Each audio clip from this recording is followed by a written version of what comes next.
Hi guys, and welcome back to my channel. My name is Madeline and this is Made with Books. And today I'm gonna film what I assume is the first part of my Q&A. I've gotten a lot of questions from you guys, so thank you so much for that, but I'm not sure if I can fit them in one video, and I don't want to have this be super long, so I'll probably end up splitting it. But yeah, let's just get straight into it. So the first question I have is from Mark from Words Everywhere, and I'm sorry I couldn't find your comment, it doesn't show up anymore, but I know he asked me if I write myself, and if so, what I do write. And no, I just read books. I don't write myself. I will say though, I have, when I was in high school, I've written one very short story for the high school newspaper, but it was just a funny sort of Christmas story. It was about Santa Claus, and he wanted to make a friend, but the rule was that whoever becomes friends with Santa Claus then doesn't get a Christmas present, and so he's struggling to find a friend. He eventually does, so there was a happy end. But that's all I've ever done, and I don't think I should attempt to write anything further than that. Pauline from Dancing Lawns asked, what books defined your childhood? And already I'm going to say I'm going to answer that one in a separate video, because I think I could talk a lot about a lot of books for that, and so I decided to make a separate video out of that. But she also asked, what 5 books would you take with you if you were left stranded on a lonely island?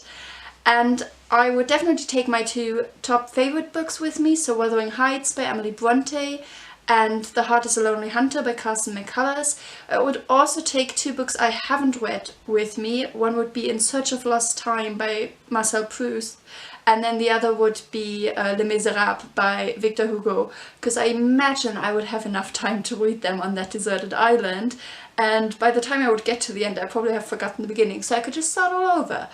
So I think that would give me already ample stuff to read.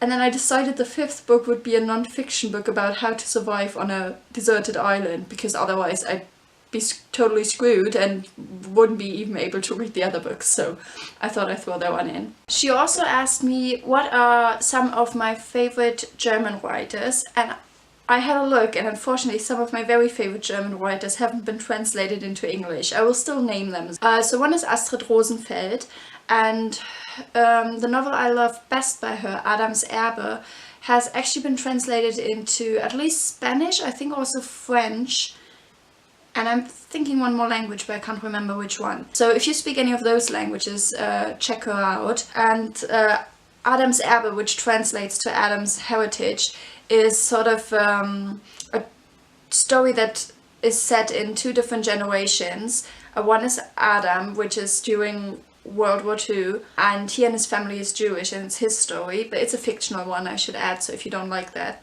this is not the book for you.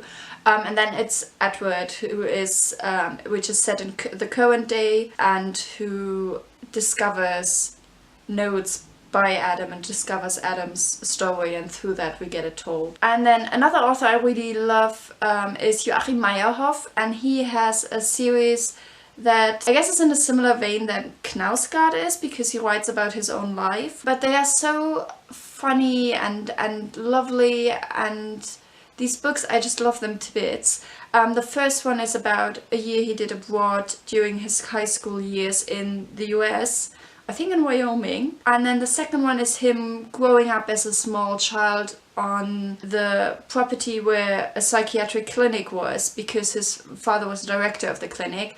And then the third book is about how he studied acting. And then the 4th one is about him falling in love, and I haven't read that one yet, but I will. And then another author I really love who writes children's literature is Michael Ende. And you might know him because he's written The Never-Ending Story that was turned into, I think, a pretty popular movie. And then I just thought, I mentioned some other names where I have one book in particular that I love by them. So I've mentioned Klaus Mann before with Mephisto. I also love Alina Bronsky, and her books have been partly translated into English, and you should definitely check out The Hottest Dishes of the Tartar Cuisine if you like a really mean sense of humor and don't mind some heavy themes. I also really loved, it was my favorite book last year, Katharina Winkler's Blue Jewelry, although I think technically she's Austrian. And then I also really loved Kukolka by Lana Lux last year. And I've talked about these two books in other videos, so I'm not going to get into details here. But Lana Lux's book sadly hasn't been translated yet, as far as I'm aware of. And then Mike from the Postmodern Poetry Prognosticator said he always likes to hear about readers' experience with poets and poetry. And I will film my poetry newbie tag very soon. I already made the notes for that, so I think I'm gonna put sort of the answer of that, if you will, in that tag, because I'm gonna talk about poetry in that. I will say I don't read as much poetry as I do prose. For me, prose, I don't know, for me it's easier accessible, but I think that's just because I haven't read as much poetry, and I think the more you consume something, the more you understand it and the more easily it becomes to talk about it. So I only have myself to blame, I guess. And then Miriam from Between Lines and Life asked, do you have a favorite snack while reading? And if yes, which one? If not, why not? I don't think I have necessarily, I don't always snack when I'm reading. But if I have to name a favorite snack, it would be a chocolate cream straight out of the jar, eaten with a spoon, which I know is super healthy, don't judge me. I love eating it. I don't know, does this now count as a promotion for this product? I hope not. I eat a lot of it. Let's move on. She also asked, what is a very specific thing you like to read about? And I talked about this in an earlier video about some plans that I have for this channel, and I know I still haven't done it, but I want to, and I will.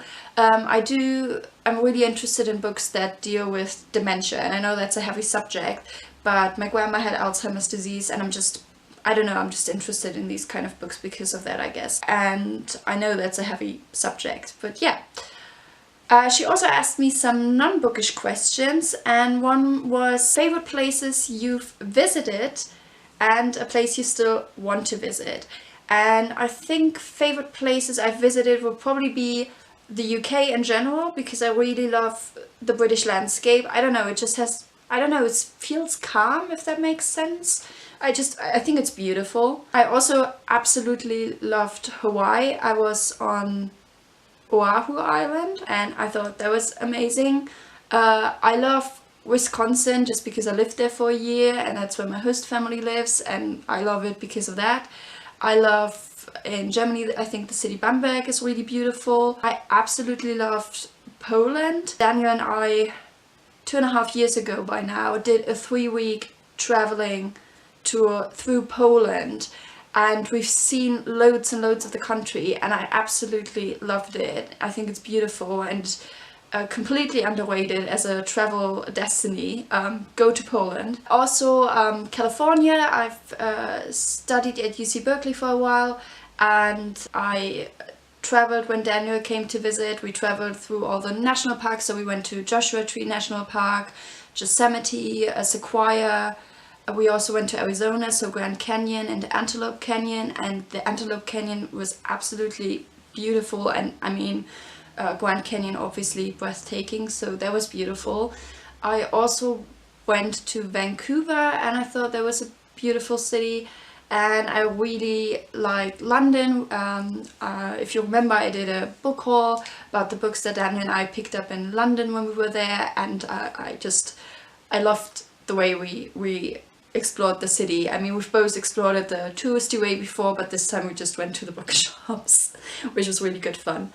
And I also love Porto in Portugal. I think it's a beautiful city. So those are probably some of the favorite places I've visited. And places I still want to visit, I think probably the top two on my list would be Madagascar and Morocco. I'm just really interested in those countries, but I want to at some point in my life do a year-long journey around the world. I don't know when that will be and when I will be able to afford that and how I'm gonna fit that in with my work life, but that is a dream I have and something I definitely will do at some point. And then Natalie from One Sleepy Reader asked a question that kind of ties in with the one that I just answered by Miriam. She asked, how many different countries have you visited and what were they? And so she says visited, I'm going to exclude Germany because I live here. And so visited would be Austria, it would be 19 countries, and those would be Austria, Spain, Portugal, Ireland, the UK, France, Belgium, Poland, Croatia, Slovenia, Italy, Tunisia, Turkey, the US, Mexico, Canada, Andorra, which if you don't know is a small nation between France and Spain, Lithuania and the Czech Republic. And she also asked what is your favorite city in your own country, and I don't know if I necessarily have a favorite city in Germany. I know I mentioned Bamberg earlier as a beautiful city in Germany. I don't think it's necessarily my favorite though. I think my favorite, if I would have to name one, would be Leipzig or Berlin. I just think they're cool, and I don't know, they're very cultural heavy and they just have a lot of cool spots to explore, but I don't know them well enough that like I feel I could actually say it, but if I'm, gun to my head, I would name those two. Claudia from Spinster's Library asked, do you find yourself drawn to different types of books in German and English? And she asked this because she said she noticed that in English she finds classics easier to read, whereas in German she likes poetry better to read in German.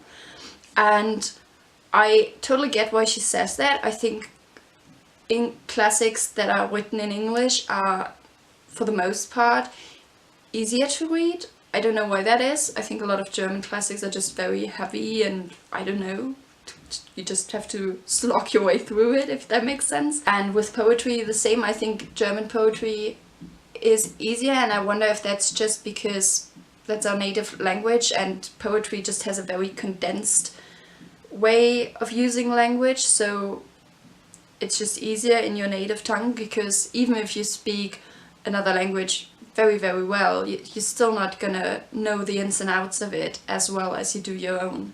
So I think that might have something to do with that. I will say though that I still read classics in German and I still read poetry in English, so I don't think that I skip anything. So I pretty much read the same genres in both languages, even though I do acknowledge that some are easier or harder. I might read a little bit more non-fiction in English, but I'm not sure if that's actually true or if that is just the way it feels. Yeah, sorry if that was an unsatisfactory answer. And yes, I think I'm gonna stop here while this video is not yet super long, and I will just save all the other questions for a second video. And yes, that's all I have for this one. So thank you guys so much for watching, and I will see you next time. Bye guys!